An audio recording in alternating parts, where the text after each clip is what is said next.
एक बार एक बहुत बड़ा नेता एक साधु के छोटे से आश्रम में गया। वह साधु के बारे में बहुत सुना था तो उसके मन में आया कि मैं एक बार जा करके देखता हूँ कि लोग उसकी इतनी तारीफ क्यों करते हैं। जब वो उस आश्रम में गया तो वहाँ पर एक छोटा सा कमरा था जहाँ पर एक कालीन बिछा हुआ था। वहाँ पर कुछ लोग नीचे बैठे हुए थे और साधु जी सामने बैठे हुए थे। कुछ सवाल जवाब चल रहा था।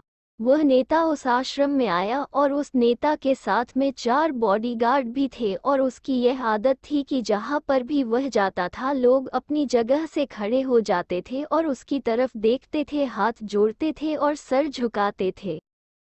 लेकिन यहाँ पर ऐसा कुछ भी नहीं हुआ। साधु व्यस्त होने के कारण उसकी तरफ देखा तक नहीं। तभी नेता को लगा कि यह मेरी बेइज्जती है और वह इस बात से गुस्सा हो गया।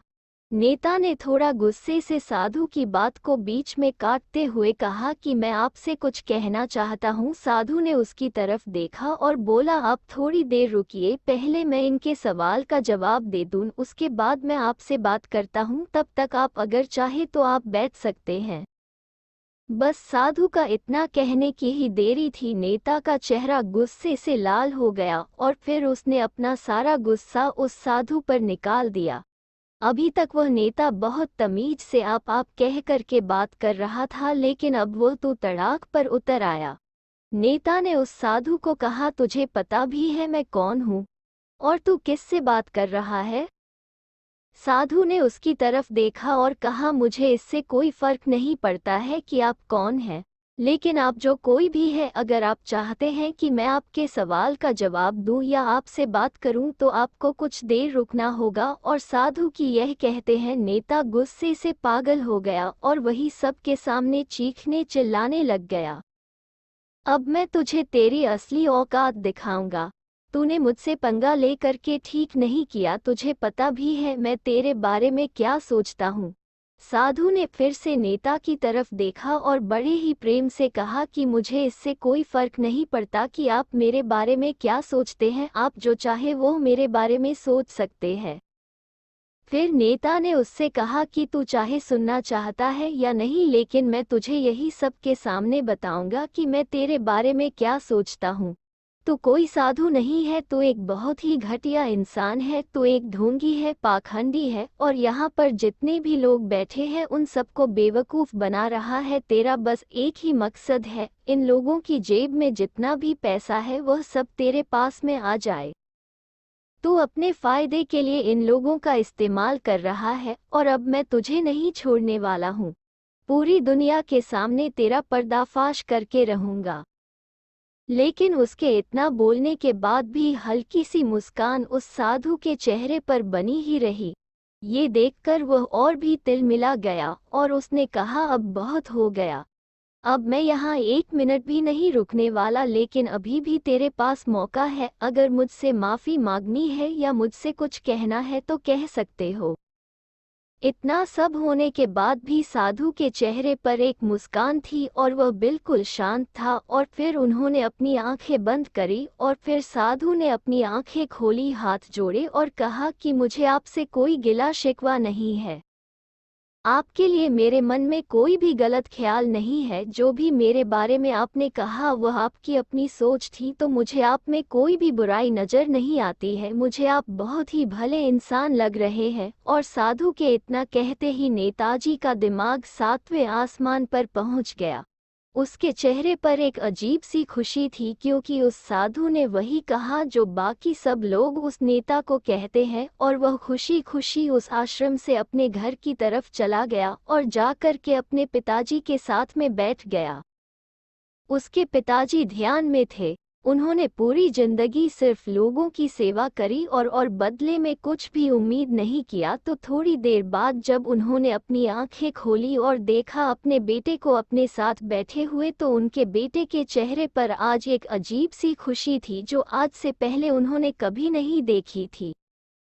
फिर उसने एक एक करके सब कुछ बताया कि आज क्या हुआ, किस तरह से वो आश्रम गया और वहाँ पर क्या हुआ, उसने क्या कहा और साधु जी ने क्या कहा। जब उसके पिताजी ने पूरी बात सुनी तो थोड़ा सा मुस्कुराए और अपने बेटे को देख करके बोले कि उन्होंने तुम्हारी तारीफ नहीं करी, क्योंकि उन्होंने वह नहीं कहा कि जो तुम हो, उन्होंने वह कहा कि जो वह खुद है, और तुमने जो भी कुछ उनको कहा वो नहीं कहा कि जो वो है, बल्कि तुमने वह कहा जो तुम खुद हो। यही बात वेदों में भी कही गई है, यथा दृष्टि तथा सृष्टि। ये दुनिया तुम्हें वैसी नहीं दिखती जैसी ये दुनिया है, ये दुनिया वैसी दिखती है तुम्हें जैसे तुम खुद हो। जिसकी नज़र जैसी है उसके लिए ये दुनिया वैसी ही है। तो अगर तुम अपनी दुनिया को बदलना चाहते हो तो उसका सिर्फ एक तरीका है, अपनी नज़र को बदलो।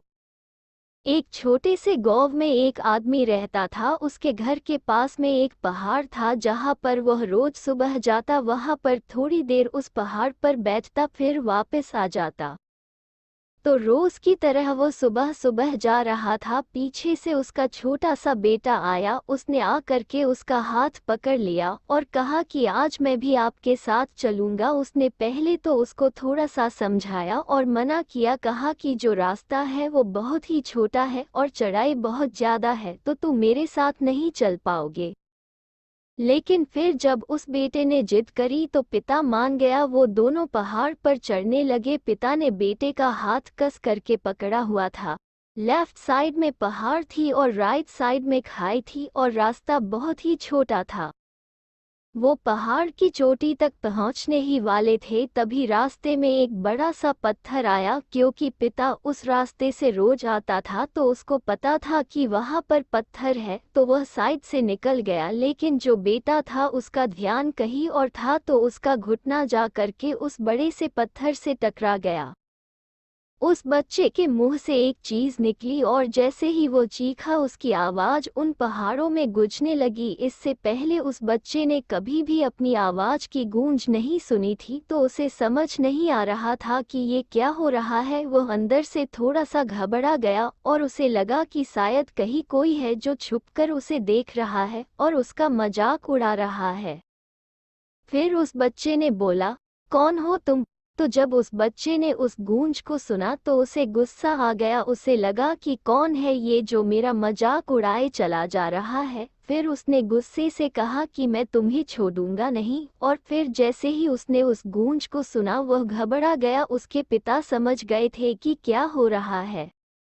उसने अपने पिता का हाथ कस के पकड़ लिया और उनसे पूछा कि कौन है ये जो मुझे इतना तंग कर रहा है, कौन है ये जो मुझे इतना डरा रहा है। तो उसके पिता थोड़ा सा मुस्कुराए और उन्होंने खाई की तरफ देखा और जोर से बोला, मैं तुमसे बहुत प्यार करता हूँ। वह सुनकर वह बच्चा हैरान हो गया और उसे समझ नहीं आया कि हो क्या रहा है, क्योंकि वही इंसान जो उसका मजाक उड़ा रहा है, उसको तंग कर रहा है, वह उसके पिता को बोल रहा है कि मैं तुमसे बहुत प्यार करता हूँ। तो उसके पिता अपने बेटे को देखा और वो समझ गए कि उसके मन में क्या चल रहा है। और फिर दोबारा उन्होंने बोला, तुम बहुत अच्छे हो। और ये सुनकर उनका बेटा थोड़ा सा मुस्कुराया और पूछा अपने पिता से कि ये क्या हो रहा है।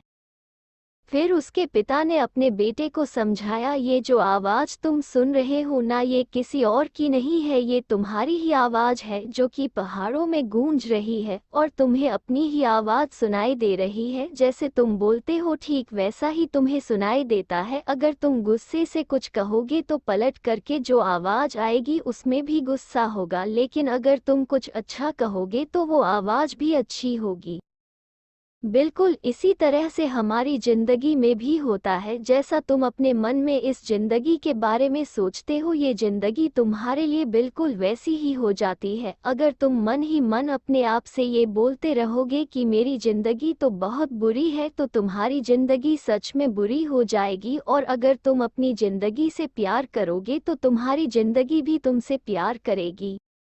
ये बात उस बच्चे के दिमाग में घर कर गई और फिर वे दोनों उस पहाड़ की चोटी पर गए। लेकिन बच्चे के दिमाग में यही बात घूम रहा था और फिर वो बच्चा खिलखिला कर हंसा और उसने अपने दोनों हाथ खोले और अपनी पूरी ताकत से बोला, मैं तुमसे बहुत प्यार करता हूँ।